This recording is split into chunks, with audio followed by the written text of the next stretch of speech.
Mr. President, John Kerry, a man you know very well, has started a tour that will take him next week by the weekend to Saudi Arabia, Qatar, and Turkey, where he will be talking to them about ways, in quotation, to ease you out. In London and Berlin this week, earlier this week, he said that President Assad must go. And he also said that one of his first moves is to draft diplomatic proposals to persuade you to give up power. Would you invite him to Damascus for talks? What would you say to him? What is your message to him now, given what he said this week and what he plans to say to his allies when he visits them over the weekend?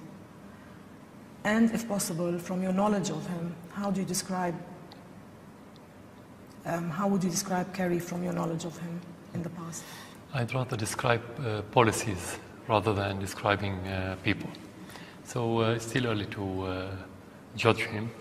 It's only a few weeks since he became minister. First of all, the point that you've mentioned related to internal Syrian matter, Syrian issues. Any Syrian subject wouldn't be raised with any foreigners. We only discuss it with Syrian within Syria. So we're not going to discuss with anyone who's coming from abroad internal matters. We have friends. We discuss our issues with the friends. We listen to their advice, but at the end, it's our decision as Syrian to make what's good for our country. But if anyone wants to genuinely, and under two quotation I stress the word genuinely, help Syria and help the cessation of violence in our country, he can do only one thing. He can go to Turkey and sit with Erdogan and tell him, stop smuggling terrorists into Syria.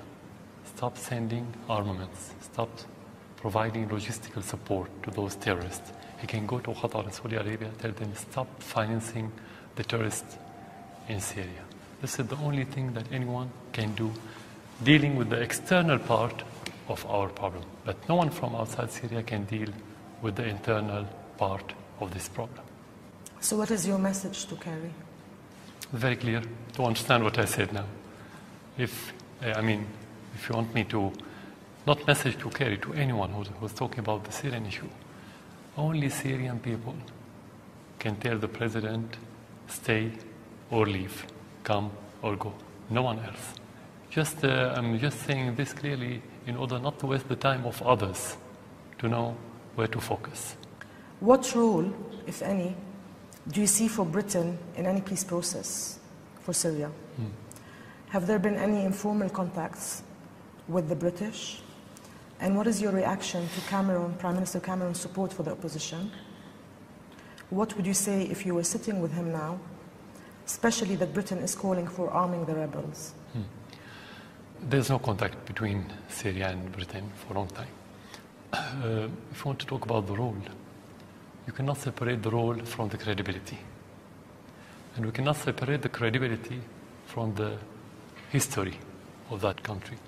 And to be frank, now I'm talking to a British journalist, to a British audience, to be frank, Britain has played famously in our region, unconstructive role in different issues for decades.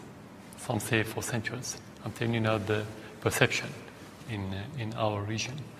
And the problem with this government that they are shallow and immature rhetorics only highlight this tradition of bullying and hegemony. I'm being frank with you. How can we expect to ask Britain to play a role while it's determined to militarize the problem? How can you ask them to play a role in making the situation better, more stable? How can we expect them to make the violence less while they want to send military supply to the terrorists? And don't try to ease the dialogue between the Syrians. This is not logical. I think they are working against that, and they are working against the interest of the UK itself. This government is acting in a naive, confused, and unrealistic manner. If they want to play a role, they have to change this. They have to act in more reasonable and responsible way. Till then, we don't expect from arsonist to be a firefighter. Thank you, Mr. President.